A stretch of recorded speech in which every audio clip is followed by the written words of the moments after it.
आप देख रहे हैं इंडिया टाउन न्यूज, भारत की बात।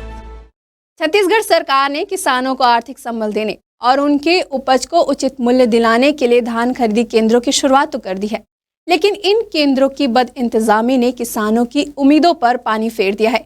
प्रदेश के कई जिलों में स्थित उपार्जन केंद्रों पर अव्यवस्थाओं का बोलबाला है, जिससे किसानों को अपनी फसल बेचने के लिए संघर्ष करना पड़ रहा है। वहीं टोकन ना मिलने से अधिकांश किसानों को बिना टोकन के बेरंग लौटना पड़ रहा है। किसानों का आरोप है कि मिलों दूर से आए खुले आसमान के नीचे रात बिताकर अपनी बारी का इंतजार करने के लिए वे मजबूर है।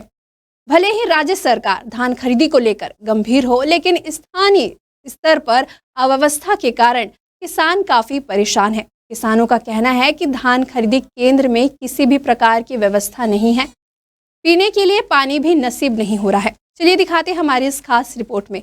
नमस्कार, आप देख रहे हैं इंडिया टाउन न्यूज और मैं हूं आपके साथ रंजना राज।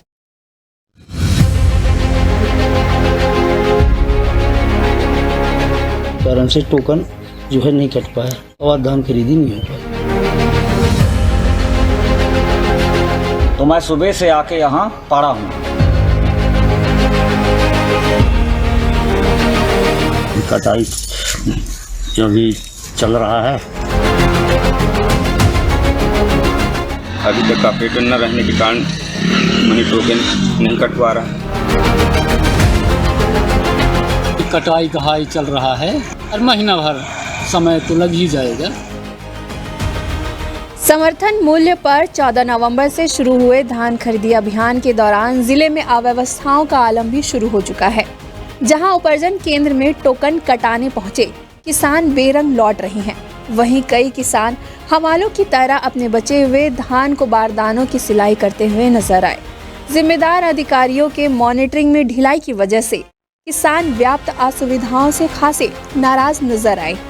उपार्जन केंद्र में धान बेचने और टोकन कटाने के लिए सैकड़ों किसान नजर आए, लेकिन कुछ किसानों को बिना टोकन काटे ही वापस जाने की बात भी कही गई।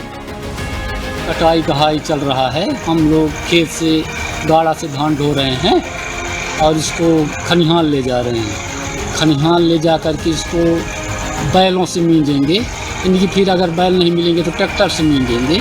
सोसाइटी में भी हमारा पंजीयन है तो फिर सोसाइटी में ले जाएंगे, तो भाई कुछ समय तो लग ही जाएगा, 15-20 और महीना भर समय तो लग ही जाएगा। छत्तीसगढ़ सरकार ने किसानों की आर्थिक स्थिति को सुधारने और उन्हें समर्थन देने के लिए धान उपार्जन केंद्रों पर धान खरीदी का आगाज तो कर दिया है, लेकिन कई जिलों में व्यवस्थाएं ध्वस्त होती नजर आ रही है। वहीं एमसीपी जिले के दूरस्थ गांव के किसानों को अब तक टोकन के अभाव में धान बेचने के लिए संघर्ष करना पड़ रहा है। मैं ढाक तुम्हारी से किसान आया हुआ यहाँ रापा में, और यहाँ मैनेजर कहते हैं कि ऑपरेटर का कमी है, टोकन के बारे पे आया है, टोकन नहीं कट पाएगा। तो मैं सुबह से आके यहाँ पड़ा हूँ।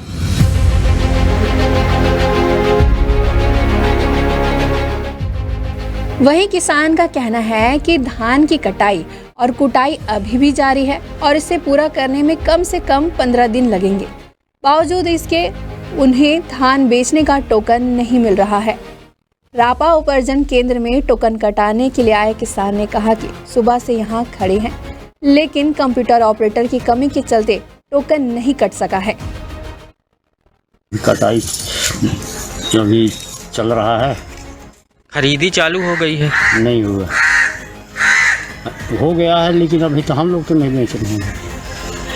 कितना दिन टाइम लगेगा आपको? अभी हो जाएगा, अभी तो चढ़ नहीं रहा, 6 महीना 15 दिन लग जाएंगे।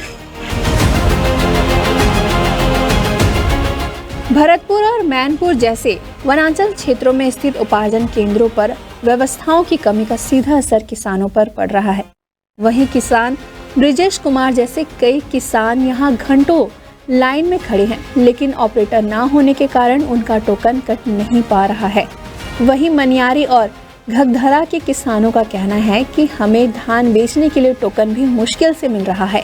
केंद्रों में अव्यवस्थाओं के चलते हमारी फसल की कीमत समय पर मिलना मुश्किल हो गया है। मैं टोकन के लिए सुबह से यहाँ पे आया हुआ हूँ। अभी तक ऑपरेटर न रहने के कारण मनी टोकन नहीं कटवा रहा है। मैनेजर द्वारा यही कहा जा रहा है कि मेरे पास ऑपरेटर की व्यवस्था नहीं। समिति प्रबंधक अरविंद कुमार पांडे ने बताया कि वे हाल ही में यहां नियुक्त हुए हैं, लेकिन आवश्यक मजदूर और ऑपरेटर की कमी के कारण टोकन कटाई और अन्य प्रक्रियाएं प्रभावित हो रही है। उन्होंने स्वीकार किया कि केंद्रों का वास्तविक निरीक्षण नहीं किया गया है, जिसके चलते यहां किसानों की समस्याओं का समाधान नहीं हो पा रहा है। को मेरा ट्रांसफ़र कर दिया गया था। मैं 10 तारीख से रांपा में कार्यरत हूँ, जिसमें कि लेबर और मैं जो स्थान भी आए उनके वो आए, मगर ऑपरेटर के न रहने के कारण से टोकन जो है नहीं कट पाया और धान खरीदी नहीं हो पाई। सोशल मीडिया पर सरकार ने धान खरीदी केंद्रों की तस्वीरें शेयर की है, परंतु सच्चाई इससे काफी अलग है। टोकन लेने के लिए किसान अपनी फसल बेचने का इंतजार कर रहे हैं, जबकि अधिकारी निरीक्षण के नाम पर कागजों में ही व्यवस्थाएं दुरुस्त दिखाने का प्रयास करते हैं।